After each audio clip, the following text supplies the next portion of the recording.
Now, in this video, we're going to try and address an important question, which many of you have been asking me, which is whether this recent drop in Bitcoin, in fact, the drop over the last few weeks, and perhaps the most recent drop on Saturday, is this actually game over for Bitcoin?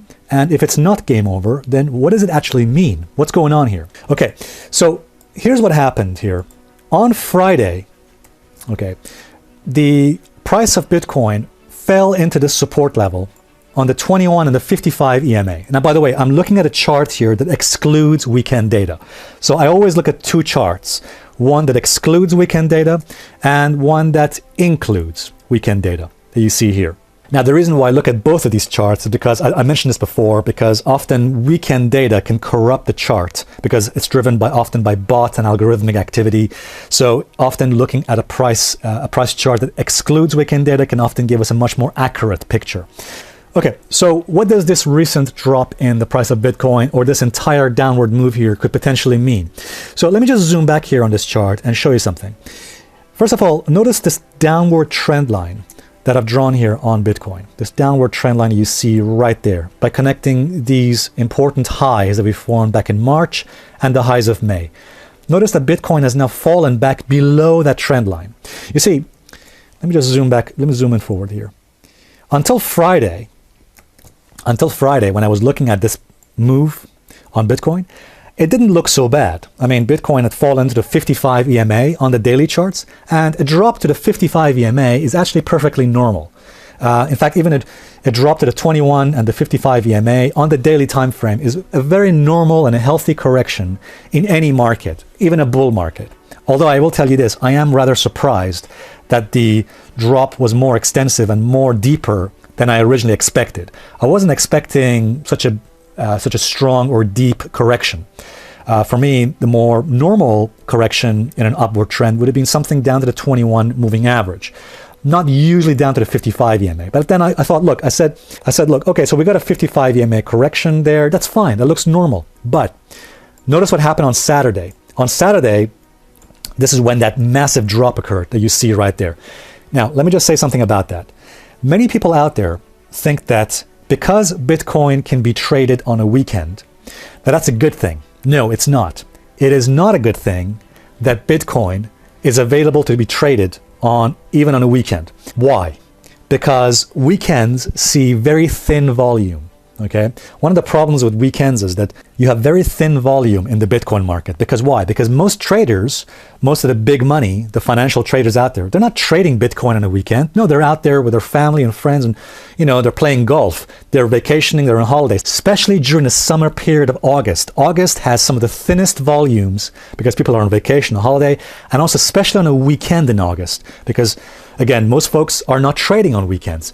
That means this. That means because of the thin volume and because of the bot and algorithmic activity that these institutions have placed, they can easily manipulate the price and cause extreme movements, especially on Saturdays and Sundays. So guys, one of the disadvantages of the fact that Bitcoin can be traded on a weekend is simply that. Because of the thin volume, especially thin volume during the summer period of August, again, these are bots that are controlled and placed by institutions, by the big money, they can often cause extreme market movements like the one we saw on Saturday. The big question is this game over? No, I don't believe it is. Not just yet. There is still potential for Bitcoin to be rescued here. For one thing, take a look over here. Notice that Bitcoin has dropped, but where has it dropped into? So if I just draw my Fibonacci retracement tool. So by the way, Fibonacci retracement tools are on every chart out there, almost every chart. Let me just draw this.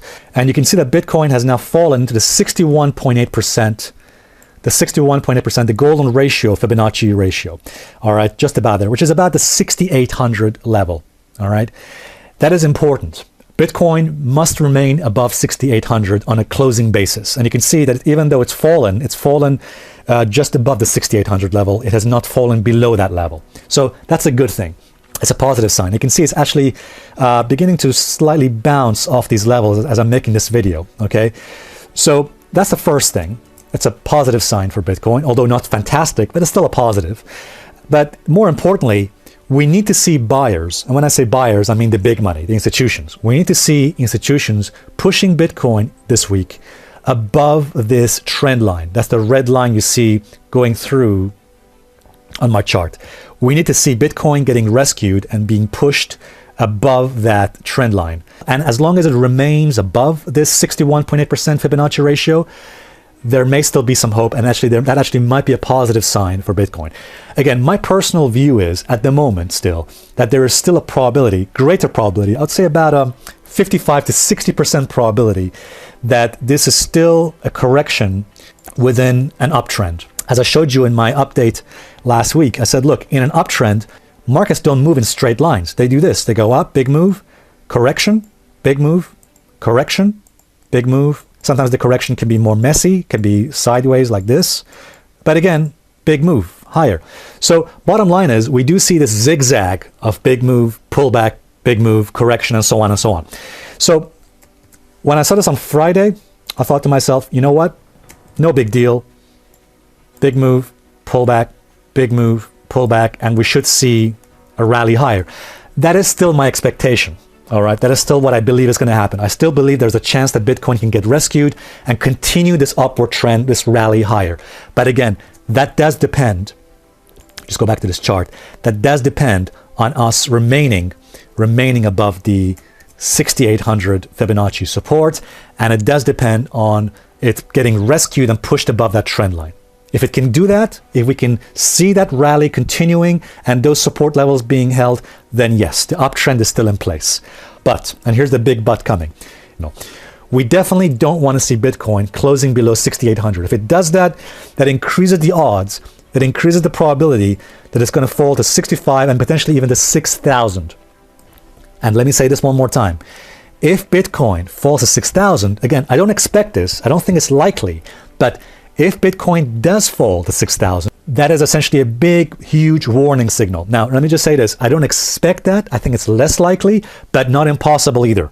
So we need to keep our eyes open this week and see what Bitcoin does. Will it see a bounce? Will it see some joy and get moving above that resistance, above the trend line, which I think could happen potentially. On the balance of probabilities, I think there's still a likelihood that could happen.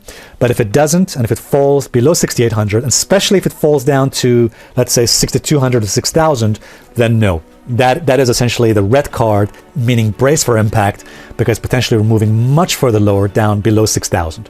All right, so that's what we're looking at. That's the general picture on Bitcoin. Now, again, my personal belief on the balance of probabilities is that the uptrend in Bitcoin can still continue. Okay, again, as I'm making this video, we're seeing a nice healthy bounce on Bitcoin. We seem to be holding the 6,800 level there. All right, so personally, I still remain bullish on Bitcoin. I still favor the bullish picture on Bitcoin. Has my confidence been shaken a little bit? Yes, it has, absolutely. But again, that's one of the disadvantages of Bitcoin trading on weekends. Had Bitcoin not been able to trade on a weekend, then algorithmic activity or bots activity that happens on weekends would not have been able to manipulate and influence price movement